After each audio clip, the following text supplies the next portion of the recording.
There we go. Good morning, everyone. So this is VQ Chat, movements 3 and 4 of our Mozart K428. Should we start with a little example? Yes. Okay. Little morning listening of the third movement.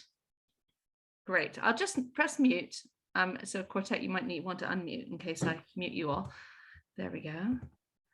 Okay, and I will, maybe one of you can just talk just for a second whilst I get my share screen sorted out. Yes. Sure. So, so here we are at the minuet. I don't know if you've gotten the score with notes. You don't need the one with notes, obviously. I mixed up the pages a little bit, or the app did. I don't know why, but it's quite obvious. You know, the first bit of the minuet is a page too far ahead. So you basically need to go back a page and then go forward 2. But I mean, it's quite obvious what's happened. But anyway, I don't know why. Oh, is this the Danish? Yeah. There we got the Danish quartet. So if we Great. start here, let's have a listen to the opening of the third movement.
Great. Okay.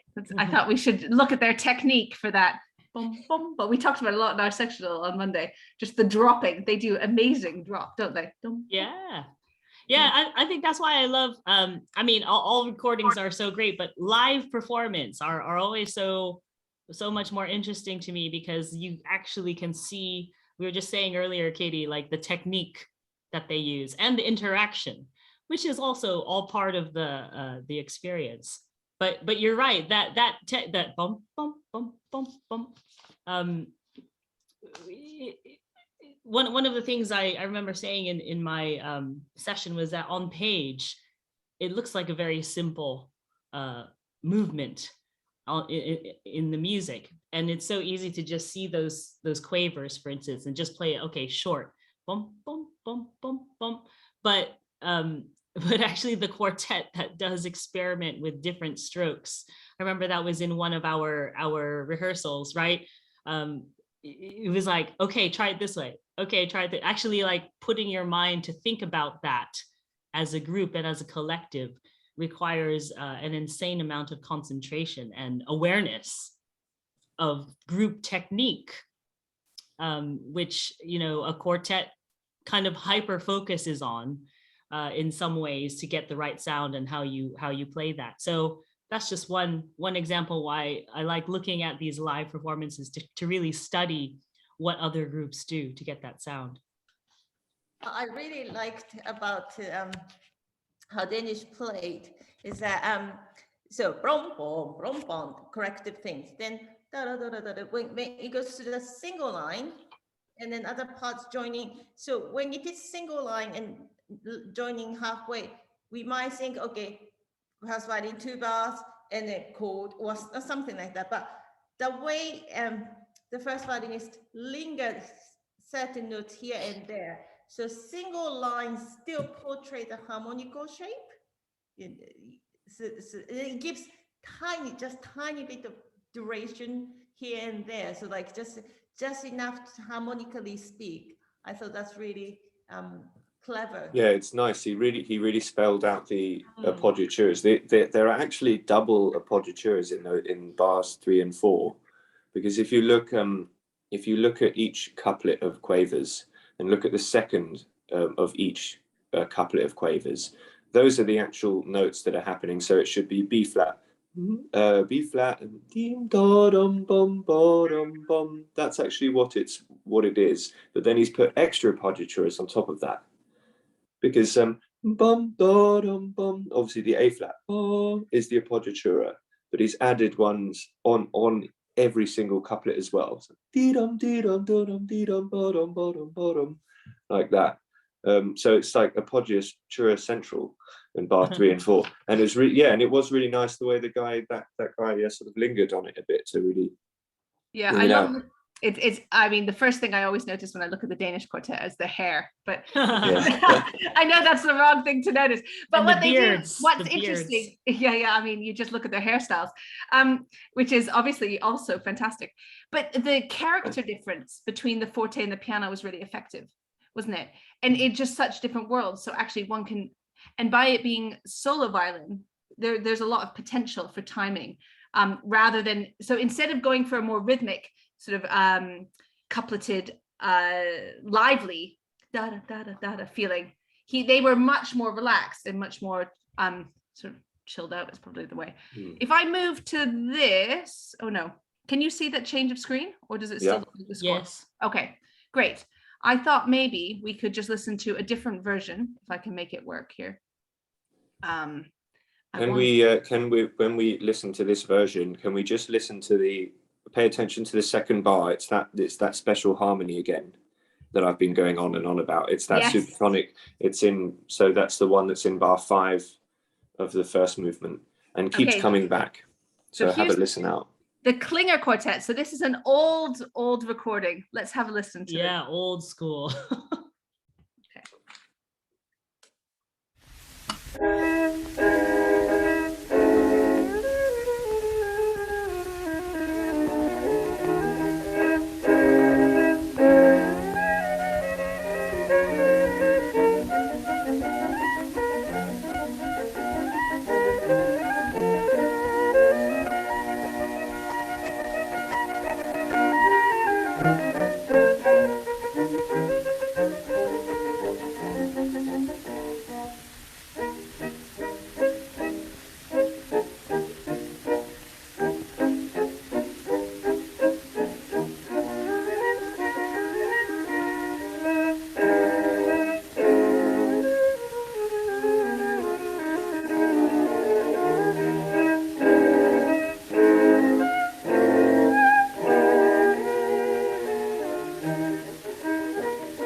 Wow.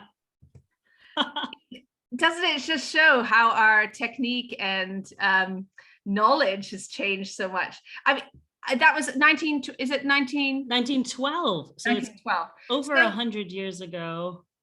Incredible. I mean, not only would you say that the technique has changed, but also the quality of microphones. I mean, little very basic things that we are so used to hearing.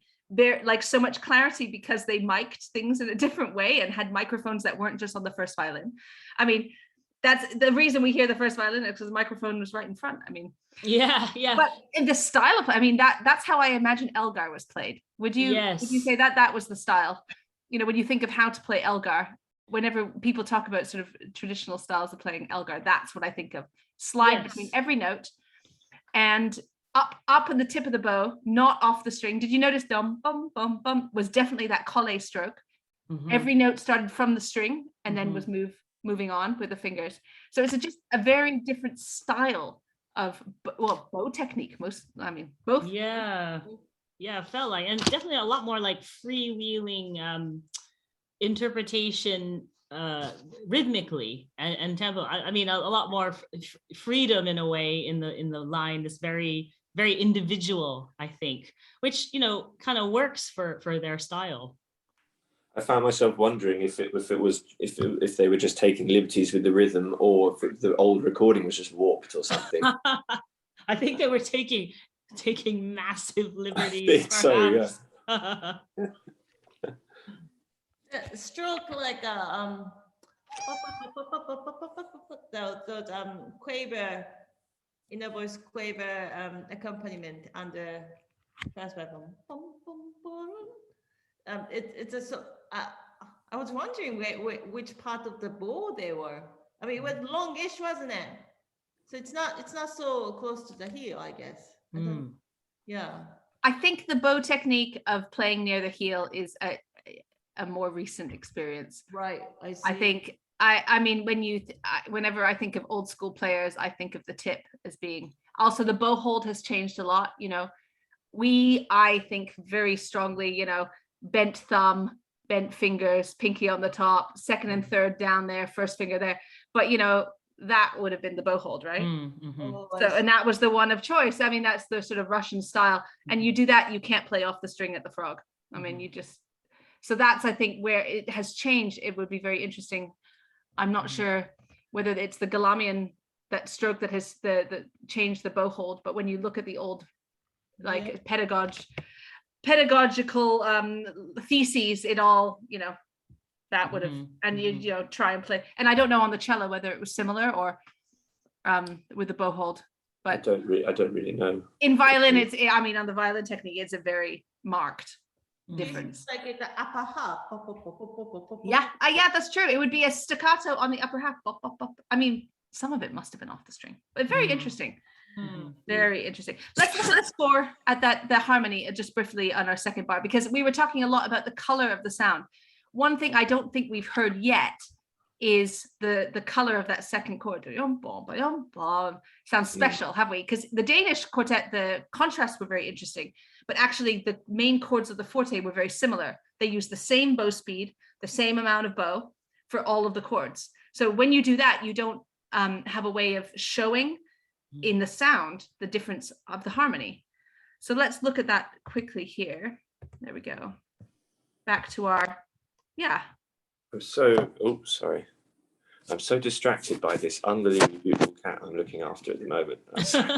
when we come back to the main screen, I'll show you what I'll show it to you. Show us. Outrageous. There, look. So we've got, so we have our first chord here. Sorry, Leo. Sorry, go on. I'm being E stupid. flat. And then we have our amazing chord, which is from the first movement as well, isn't it? The da, da, da, the F minor chord with the E flat. That's right. You can see the clash there between the F and the E flat, the first and second violin, same as the first movement. Yeah. And then here we have it, and then we come back to the same, but the A natural in the second violin. And I think finding a way, when you're thinking and playing these chords by yourself, finding a way to, even if you don't have the change, to hear the other note in your head. So if you're playing the first violin, in bar 2, you're playing your A flat. So you think, okay, and you want to try and hear an E flat whilst you're playing. Then when you get to bar 8, when you're playing the third, it's very easy to imagine there's an A flat and an E flat still there. But you have to hear that A natural in your head and just feeling that sound. And even sometimes just playing it, I sometimes like to play some of the other notes just to get it in me, or else it's very easy to just, it's hard, it's too hard to gloss over it. Yeah. Actually, I see something now that, you know how we always talk about reducing the new notes back to the harmony. So we kind of do it bar by bar, right? Like take out the appoggiatorias or take out trills or small notes. But actually we could reduce it even further to just like chords. Ba, ba, and then 3, 4, da, da, you know, kind of, that's another thing we can experiment with. Actually, that's true. When we've reduced this, we've never played it without the upbeat. Yeah, exactly. Which is a useless chord, really. I mean, it's just there all the time, right? Yeah. It's just an E flat. So actually, that's much more interesting. You could easily play, the opening could just be the first chord, first bar, second chord, second bar, and then B flat, G, da, da, da, da da, which is just an E flat major chord, isn't it? Da da da, which is basically my part, and then Yes. we cadence to E flat again, and then we do it again. Dum, bum. Ooh, And very something's interesting. different. Exactly. And the purpose of doing that is to make your sound different. It's always that thing, isn't it, of playing the same note but playing it in a different way. That's what we want to do, isn't it? So that it's not just the person who has the note change that plays it differently, but that everybody changes the color of their sound to contribute towards a different kind of so that harmony really has an effect. Yeah, and we're all affected by that minute change somehow, you know. Yeah. So that's really interesting so take on it. Even just the opening of this minuet, we have 3 different characters, don't we? We have the chordal character, then we have this coupled character, piano, and then we have the busy, and finding that those 3 different things in a very short amount of time is we were talking about the first movement. Tamaki was saying about the smooth versus the like more angular. That actually, the more contrast you can get within those 3 characters, I think the more interesting it becomes. Again, it's similar to the how Mozart composed these 4 bars, those motif or opening statements. So that's the combination of octave and a series of semitones. And then that's exactly same, isn't it? Pom, pom, pom, pom, like reversed the octave, and now like it's all kind of descending semitone. So in a sense, the way he used the material itself is similar, but completely different character. Yeah, if you look at the cello part, we've got a G at the beginning and then A flat, and then a few bars later B flat. So all that's missing in between there is an A natural, and then we've got our rising semitone motif. And if you look ahead to bar 46 or something, okay, 48 there, 46 yes, here, isn't it? Sorry, that's the weird order that it's in. That's it. So down a bit there. So I've circled them all. There we go. So now we've got the A natural, and that's it. That's the Tristan chord and the chromatic harmonies that gives you everything in the slow movement, and is that motif from the unison and at the very beginning. I mean, I think this for me in the minuet, these 4 bars are the most extraordinary due to how he takes something in some ways that would be quite majestic, quite strong, and adds a progression that's not only just very interesting, but he manages to voice it in a way that you get these chromaticisms. Like you turning one idea and taking it much further. The only last thing I wanted to suggest from that opening was just looking at the fact that at the beginning, everything's going down, like Tamaki said. And then if you look at this little second bit, everything's going up.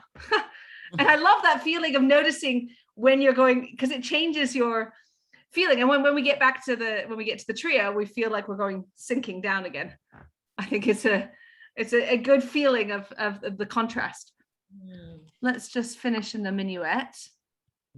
So we have our wonderful, I mean, it's interesting you say celebration and B flat here, Leo, because playing the upper line, I never feel like a celebration. It always like feels, a holding pattern or something. Yeah, I don't feel a celebration. I feel celebration at the end when we go the fortissimo. Da, da, da, da, and I think it da da da da da da, yeah, or da da da da da da da, yeah, the forte. But actually, I feel more uncertainty when I play, which is very interesting because I'm not holding the pedal, but I feel like a little bit like I'm holding something. It also feels like I feel like we're preparing you for launch somehow, like that held drone is like the bow is being drawn, that kind of momentum can also happen there. It doesn't really give a feeling of celebration, does it? I suppose when I always feel that way whenever a composer stays in a key for one key for about 4 or 5 bars. I always assume that they're just celebrating that key, just sort of like, isn't it nice to be here for, I think I'll stay here for a bit longer, and that kind of thing. But yeah, no, the real celebration comes later, doesn't it? When we all have sforzando on every beat. Yeah. And Yeah, no, but it's an interesting thing because often when there is a pedal, especially when there's not a seventh or anything, we're just B flat. So it is actually quite a happy place. And yet there's something about it for me playing da, da, da, da, da, in a kind of, I feel a little bit like a hamster going around in a circle, you know. Well, it's very, very, very up in the air, and it could be also because we're in B flat major, we're in the dominant, so we have this sense of needing to eventually come back home to E flat major. Yeah, I mean, the goal, the composers always have a goal, which is a harmonic goal, which is to start in a key and then to get to the dominant at some point. So you just have to wonder, you know, how is he going to get there? One thing, can you go back to those chords the chromatic chords at 48 or wherever it was? Just here. That's it. Yeah. It's just interesting that so the first chord is the same, right? The E flat major one, and then the first chord I've circled there is now, it's not the F minor one anymore. It's now the subdominant. It's proper A flat major chord, and if you remember, I've been talking about how they're interchangeable, but they have slightly different functions. So when he uses the supertonic, like at the beginning of the movement, it's quite a stationary chord. When you get there, you kind of have to stay there a bit and have to work it out. But here he goes to the subdominant, which is a very moving chord. It makes you really want to keep moving on, which is why I think he put it there. It's because now he's really trying to get to, look at the titanic effort he uses to get to this B flat, which is actually, it's a cadence in E flat major, but it's arriving there on the B flat and then resolving afterwards. And the effort, of course, the most amazing chord is the F major 7, isn't it? The one before the B flat, and that's where the chromatic harmony really comes in. But yeah, it's an amazing 4 bars, and it's amazing to see how he gets out of it, how he gets out of E flat major and really arrives back home again. Well, because we're in second inversion, right? That's why that's right, yeah. The fourth chord is turned upside down, which is why, even though it feels like you sort of arrive, you still have another arrival. So when we're talking, you know, we talk so much about extending our phrases and not having them 4 bars long. And that's an amazing example of how he does it with harmony, is that we get there, bomb, but actually we need da da da, and then we'll skip a page. Yeah, like it's easy to think of the actual arrival being where we get back to E flat major, but it's not really. It's actually, the arrival point really is the cadence point, when the cadence starts, because when there's a cadence, then you can really be sure we're in E flat major, you know. Yeah, and when he gets here, he moves instantly, doesn't he? He gets off. Sorry, can you hear me? Yes. Yeah, sorry, Tamaki, go on. No, the last chord, sorry, can you scroll back one more page? The harmony. Yeah, that's it. You know, that B flat, although the dynamics change there, but that's kind of that top note, something complete, isn't it? So how your line goes to the minimum to the B flat. The 5th, yeah. Well, that is a hemiola, isn't it? Yeah. That's a hemiola, and hemiolas are very, very useful devices in cadences. So if you've got a 2 or 3 bar cadence, if you put a hemiola in there, it just highlights the moment of arrival a bit more, doesn't it? Just by switching up the rhythm a bit. Let me just find, I think I had one more example. I just wanted to listen to, where's my minuet? Oh yeah, we better have a bit of the trio as well. Oh yes, 1 minute. I think I have the Smetana quartet here. I just wanted to listen to a little bit of them. So here they are. Let's just hear the final example. So again, this is an older recording. Yeah, so not as old as the 1912, which I love to hear. This is the progression, 1975. So here's the Smetana quartet.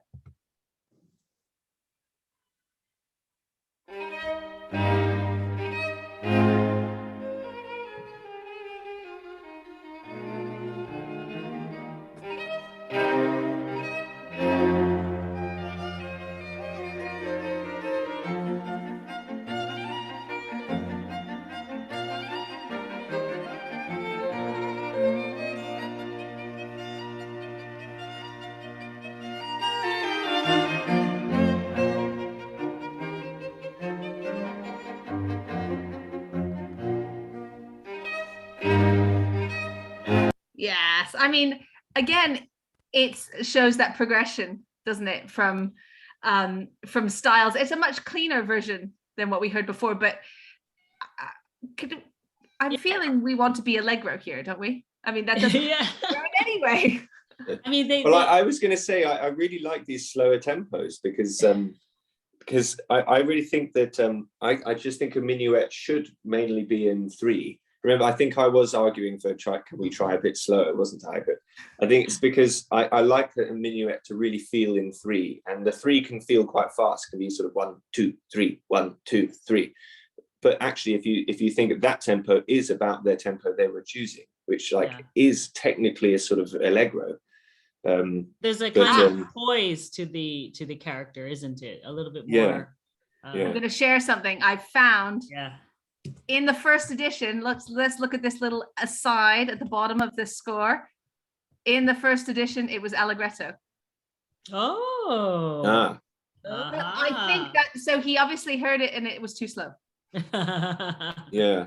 It's interesting. I've been playing that all this last week, and the minuet again. It's the same thing that everybody chooses vastly different tempos, and I often just find it too slow.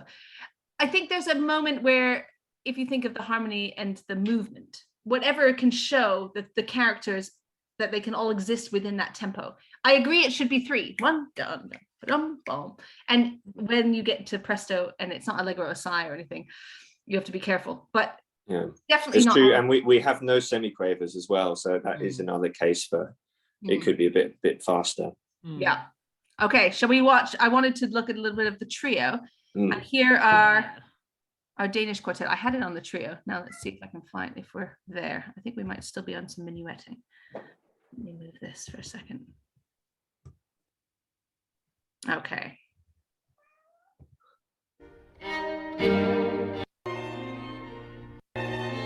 Sorry, there we go.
I mean, quite a quick. I mean, we're skipping around here with generations, so I feel like my sense of tempo has gone out the window.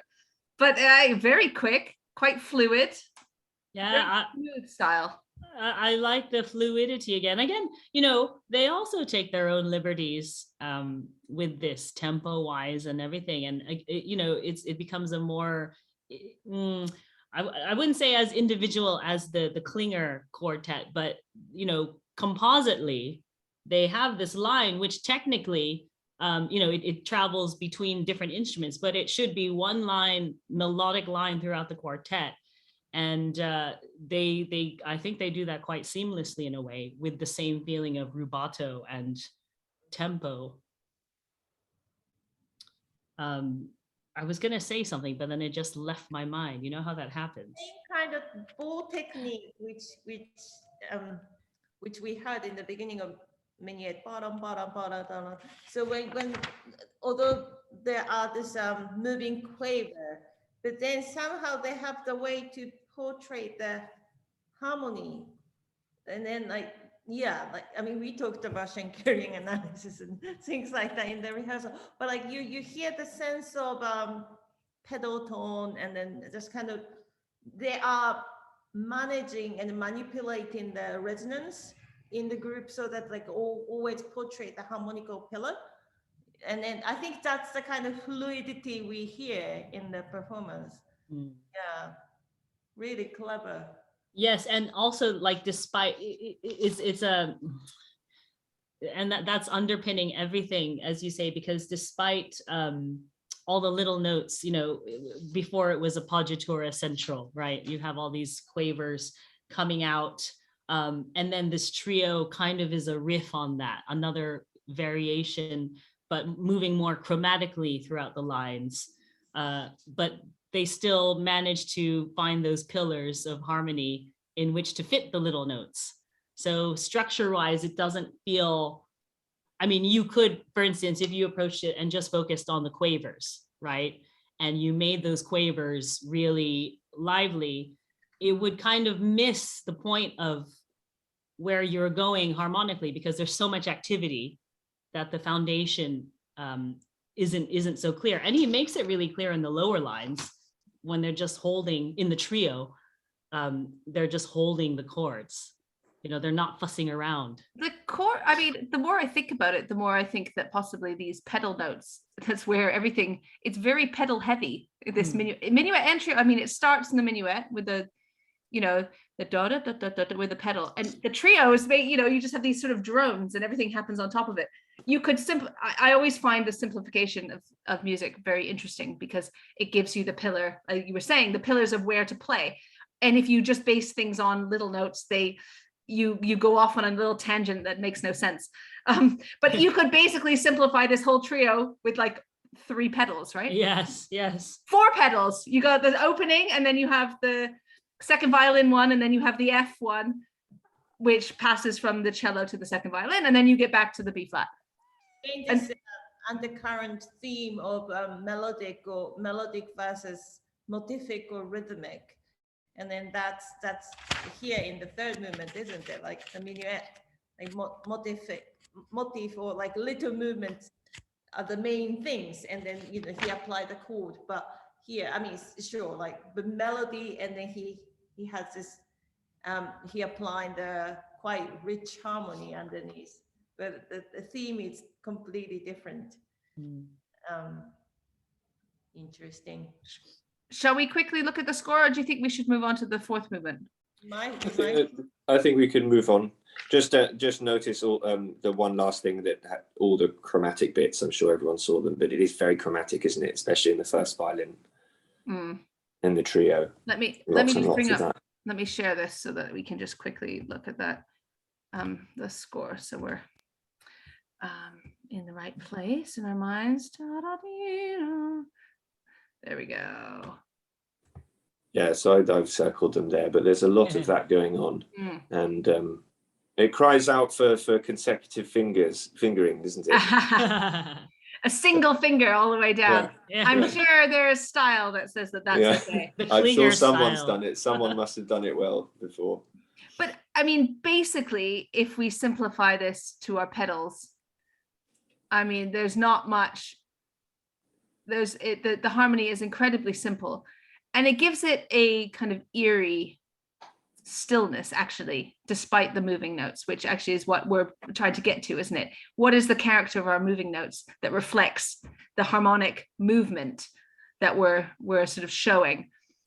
I always like looking at the slurring, because I think it helps thinking of the feeling alive. And it's so much bigger, you know, bar to bar for even the melodic stuff. Every so often you have a little separation, but it just is much smoother than anything we've played before. I always find it interesting that he goes to the second violin and not the viola for after the repeat. Because you could have gone to the viola, couldn't you, for that darkness? Yeah. But he obviously wanted the viola line, part of the drone, the richness of the harmony, because it could have been quite a nice viola moment. Nice change. Yeah, and actually instead he uses the viola in quite a bright way. Yeah, I often feel is interesting. And the second violin in quite a viola way too, right? So it's that kind of dark register. The swap. Highlight. Yeah. Inner Voice one day. Yeah. Mozart and then Haydn, so that they're like, look what I can do. But I just think this after viola takes over, and then first one enjoying 24, and then the harmony of that crescendo bar. Yeah. That, I mean, that counterpoint when I'm not playing, but like that's just the most glorious crescendo, and then going to return to F. Yeah. Well, he doesn't go very far, right? So he's got this F pedal. Yeah. I always, it does surprise me that he doesn't continue the pedal. It always feels like there's a little hole in these two bars. 26, 27. I really miss, because the F pedal, the pedals in the cello have kept us grounded the whole way in the trio. Then suddenly it goes for 2 bars. And actually those 2 bars we rehearsed a lot. I think simply because it feels like the ground leaves you for a bit. And if he'd added, it's like, because he couldn't give the right color to the second violin, he just gave you some rests, which is a strange thing. At like the most beautiful chromatic moment, you know, the crescendo moment, we're only 3 and we have been 4 so far. So I always, that's an interesting moment. And also that I crescendo a little earlier than you. Yeah, maybe it's a moment of release from these, you know, a brief, I don't know, here, have some time to break from that. Oh, but then I ground you again a little bit at the end. Yeah, I think it's probably, if you look at again, look at it in terms of long-term harmony, the F from the cello and then goes up to F and then goes down to B flat. So it's just boom, boom, boom. It's sort of a standard cadential thing, isn't it? So it's a lift just before the drop at the end.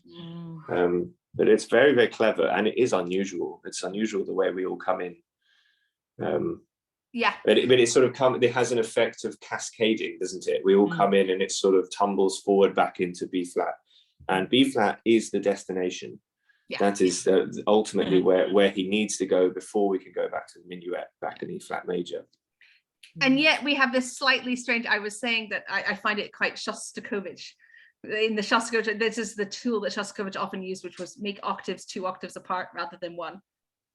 And it has a slightly, you know, because we're Tamaki and I are 2 octaves right, yeah, rather than the 1. So you get this kind of, you don't get this like warm, lovey feeling. No, it's very icy, glassy sound, icy. Yeah. Slightly distant. I mean, I feel I don't feel like embraced in love. It might be, which is often when you're playing an octave with the second violin, you have this like roundness from the lower octave that makes your upper octave feel, you know, sort of that you're sort of surrounded by the color. But because it's so low, and I mean, it's not that high, but there's just that difference. You know, Tamaki's with you guys, and I'm just a little bit on the top, like a little sliver of color, which is interesting. Okay, shall we move to our fourth movement? Yeah.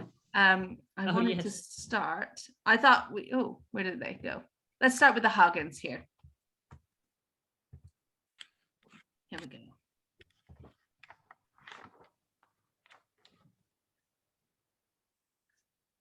So the quality is not very good.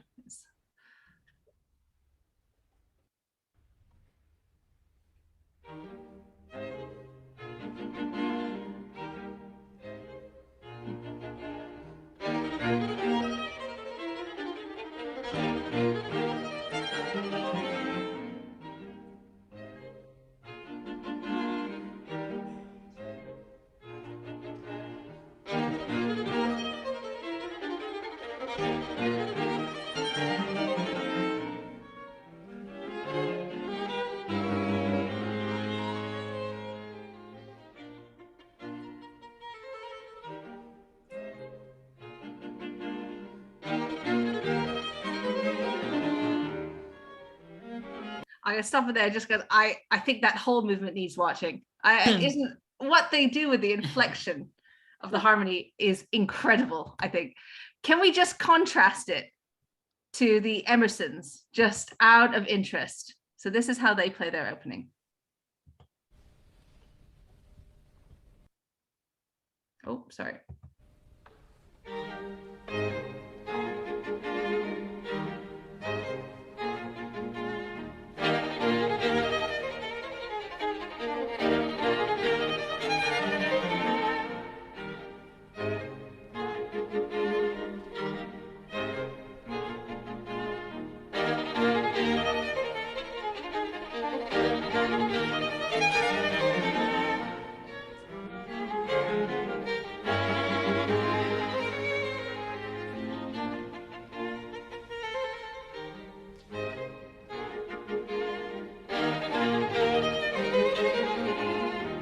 Great.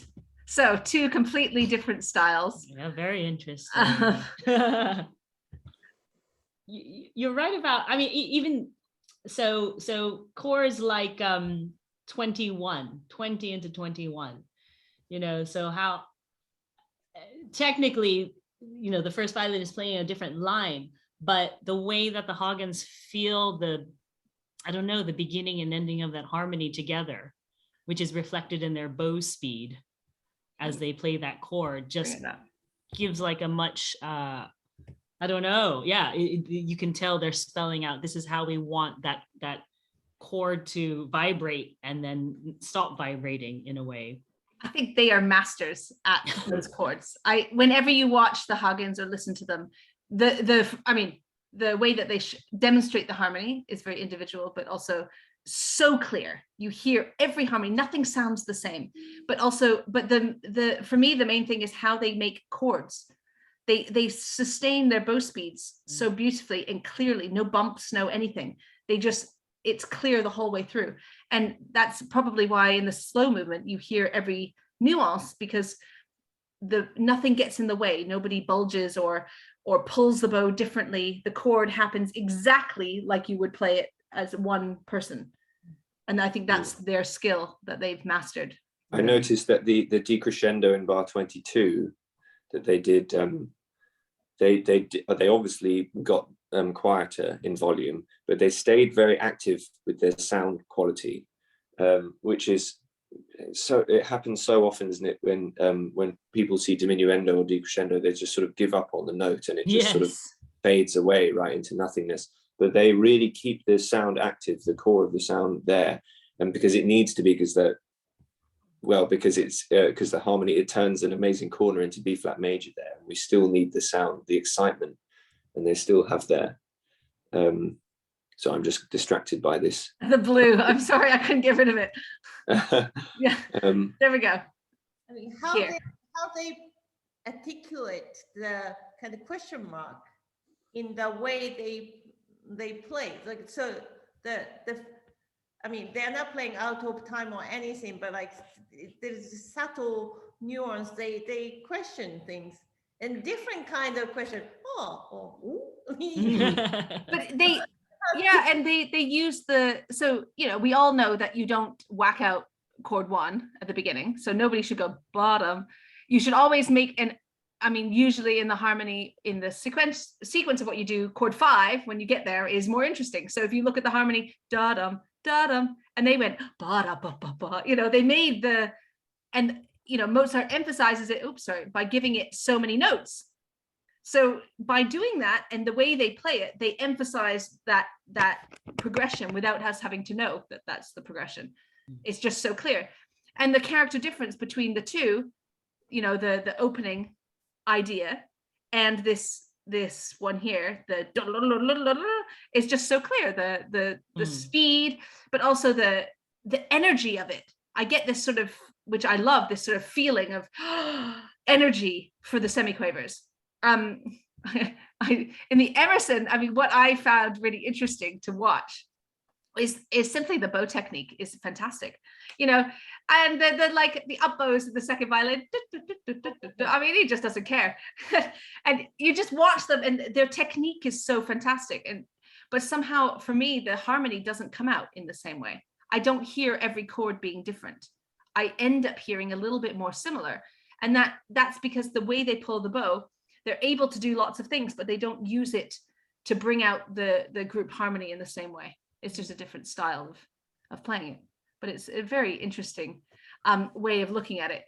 Obviously, the more interesting the harmonic bit here after at bar 16, this is where it gets interesting. You can see with the diminished harmony, the F minor, forte pianos. I mean, there's a lot going on in such a short amount of time. And then he comes back to exactly the same note, but in the first movement, I mean, first violins will know that we just have a little extended bit in bar 22, 23. We just stretch it out a little bit more. So it's like after all of these chromaticisms, he decides he just needs to stretch the cadence here into before we go back to B flat. There's that supertonic again. That's probably why he stretched it.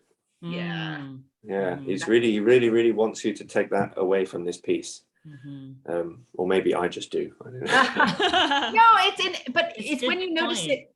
It's when you notice it in every movement, and you notice Yeah. that it comes at critical moments, or it's something that keeps coming back and keeps being the space, the place that you realize is special. Mm. Yes, think and that's- about that particular piece too, right? And that adds to the character. So absolutely, it's a feature to take away from this piece. Yeah.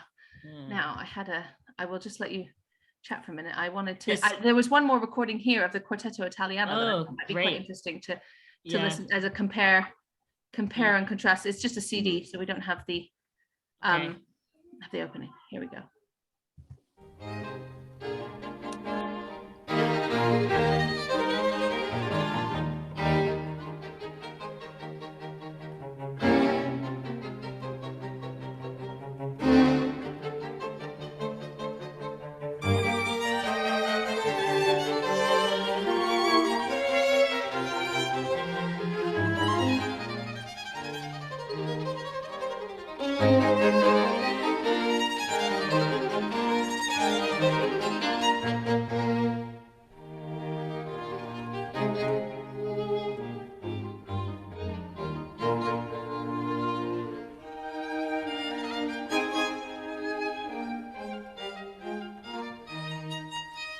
Great. So in this recording, their interpretation, we're talking long notes. Isn't that the thing? You know, all their long notes had something special on them. Even earlier, and ta, I felt like they were really concentrating on that part of it rather than the shorter notes or the longer harmonic structure. It was like the long note and how interesting that is. Oh, Carmen, you're muted. Sorry about that. I remember in our this was a moment in our rehearsals too. We tried to unpick and understand, you know, as part of our discovery about this piece, this forte on the quavers with the carrots, and then a sudden piano. And how do we play that? First of all, it's just very hard technically to do that, like individually. So to try and put that together as a group also requires practice and finesse. But you know, trying to ask what is he doing here and what is it that he wants to highlight. And that's interesting that the Quartetto Italiano, you know, maybe the quavers are just like a route to the longer note somehow. Yeah, it's a interesting feature of this movement. Dun, dun, dun, you know, how short do you play it? How short do you play these quavers? Do you play them long with weight, or is it an articulation thing? I think that's one of our rehearsal segments. Is that correct? Or hopefully that showed up on one of our rehearsals. Yes, I think we did. I think we worked on that. I mean, it's something that, because in order to make it sound similar, you have to rehearse and figure out how to put it together. Yeah. Shall we go to the, so I've talked about it a little bit in the section. I always felt quite strongly for this phrase, that we had to remember that we haven't finished. And that our normal, that we need to get from that chord 4 here, our forte there, to our chord 5, the forte there, and back to 1 here. Yeah. And if you imagine that you resolve this chord 4 right next to it in bar 63, if you just finish da-dum, and you think that you finish there, I think you lose your 8-bar phrase. And it like dips. So keeping the momentum going, but still showing, because, you know, a forte, the technique of playing 2 forte notes and then 1 piano note, that's just such a challenge. It takes up a lot of headspace. Yeah. Yeah. Which translates into some time, doesn't it? Which means that you have to then keep the phrase moving. Great. In fact, it's a sort of perfect demonstration of how he finds chords 4 and 5 way more interesting than 1. Yeah. Right, because chord 1 is just piano, but chord 4 forte, these two quavers really loud, and then the same with the chord 5. He's really spelling out as if it couldn't be more obvious. You know, these are really still the most important chords. They always are in every piece, aren't they? Every piece we look at, it's always 4 and 5. Well, it's anticipation and sort of expectation that comes along with it. You know, we know we're going to go somewhere. We know what we're going to do. And then, you know, what is beautiful with the way he does it. So he starts off with very simple. I mean, we know that it starts off, you know, melody accompaniment, right, for this theme. Then he doesn't just keep the melody there with some accompaniment and add the triplets. He doubles the melody. So we get, and it's still technically piano, but very difficult to play very soft with two people playing the same melody, and then adds the triplets. So again, he doesn't want us, it's not a lingering theme. And I think that's the thing that it maybe comes out, is that if you play this theme in kind of a lingering way, you then have to change the character completely when the triplets come in, don't you? So instead, keeping the flow means that when the triplets keeps us moving, and adds the added tension of triplets against duplets. It was really amazing. Your son, what you meant, remember when, Katie, when you were talking to us about this, exactly what we're talking about now, and it completely changed the way we played it. We were playing it, we were playing this section, and it seemed to just keep stopping, or there were too many points of interest, maybe. Yeah. And then we looked at it with this longer view, and it immediately just made this amazing forward momentum that we just was swept along with it, you know, which is really great. It's a nice feeling when the piece is sweeping you along rather than you're like having to force it along. Well, it's what I noticed with some of the older school quartets, when you listen to them, is that often you get a great sense of structure from their playing. I find sometimes I feel I miss some of the detail, but often when you listen to younger quartets, you get a lot of detail and less structure. So it's finding that balance, isn't it, between the structure of what you want to say and the detail, which is the interest. But it's so easy to get caught up in one harmony and go, oh, this is the one. But in the beginning of this section, so can you go back in score? Yes. So yeah, that's right. Like the portraying like 4 and 5, that's important. But throughout the section, that's quite stationary, isn't it? The music is kind of exploring this harmonical progression, but phrase-wise, it doesn't go anywhere until then like when melody doubles and then triplets comes in, then triplets sort of gently like adding the direction. So then the melody kind of might be going somewhere, and then quiver comes,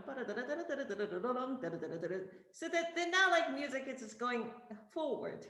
It was interesting. Well, the triplets add chromaticisms, don't they? That's also true. That's the beautiful, you know, and chromaticisms make you move because you're looking to resolve them. But also when we have this forte, so if you think of a Beethoven forte in this situation, the Beethoven forte wouldn't be just chord 1.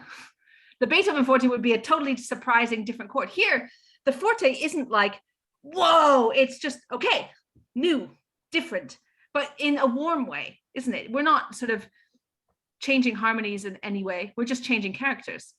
It's like, this is another bit I would say is like a celebration bit. Yes. R90 onwards, right? It's just like, well, hey, B flat major. I love your part. Nice? 1, 5, Yeah. 1. Yeah. It's like the end of a symphony. Yeah. But it you know, sounds like a symphony. those triplets as well, just where we are, bars 87, those triplets actually also have the effect of making the duplets in the violin parts more expressive, because you can really you know, when you hear that 2 against 3, it really draws out, it forces you to really draw out them for the notes for the maximum length. It makes them more expressive, I think. Yeah. Brilliant. I have one more. I want to let's listen to the Izai quartet here.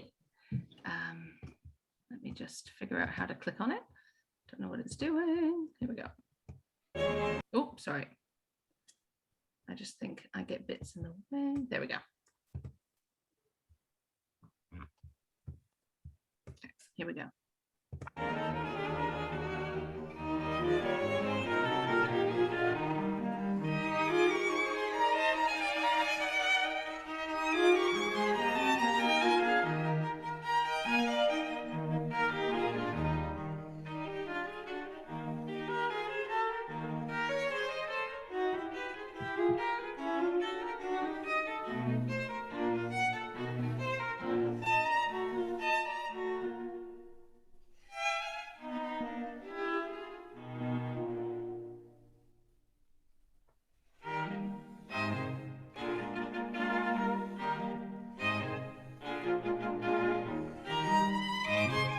I'm going to just stop there because I know it's the coda, but I just wanted to talk about that transition into the end of the coda, which they do in a very energetic way, actually. The harmony. Let's get to this coda here. Dido, dido, dido, dido. I like the way they really keep, they don't slow down until right just before the pause, and then they do quite a lot. They do, yeah. I thought it was nice. They really keep the momentum going. Well, they sort of play it as if they're one instrument, da da da da dee da dee da dee da, rather than go da da da da da da. Yeah. They don't split it, and I think it's a very. I hadn't actually thought of it like that, and I like it when I listen to a recording that challenges me to try something completely different. I've always felt it like a big conversation, but a sort of weird one. You know, the harmony of it is so clashy. When you slow it down, I always find it sort of turns my, I don't know, I find it a bit strange that if you they play it in such a way that they're like as if they're going da da dee da dee da dee da dee da da da, and then finally at the end they say, actually we can't play it in this way, we have to you know, have two different voices. I mean, this is the bit that requires slow playing, doesn't it? Da, da, ba, da, ba, da, just to hear what's happening. Yeah, that's an interesting take, because you're right. It is very easy to just think of that as, okay, like the group splits and that's how we do it. But going back to the concept of the quartet as a super instrument, you know, like we're one giant piano and we're all different fingers of the same hand. You know, you would have that connection happening rather than a mental split of, okay, I'm playing this, they're playing that, but we have to think more laterally that way. Yeah, we can try that in our next rehearsal. I love this this final, someone brought it to my attention, this in the coda, this little sort of descant line that the first violin has over, and immediately has the very cheeky chromatic note, the B natural. Yeah, I don't really have anything to say about it, but it's beautiful, isn't it? It is stunning. I mean, the addition of it, and I always feel a little cheated that it's so short. Yeah, so cheeky. Yeah, there's a little chat going on about the in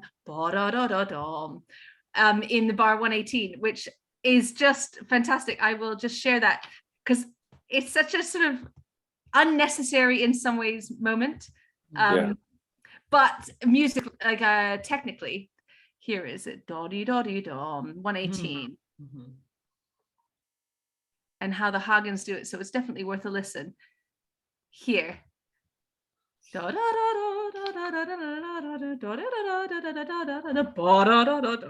mean, what an addition! It's sort of, it's one of these things that like isn't necessary harmonically in any way, but it's just so beautiful.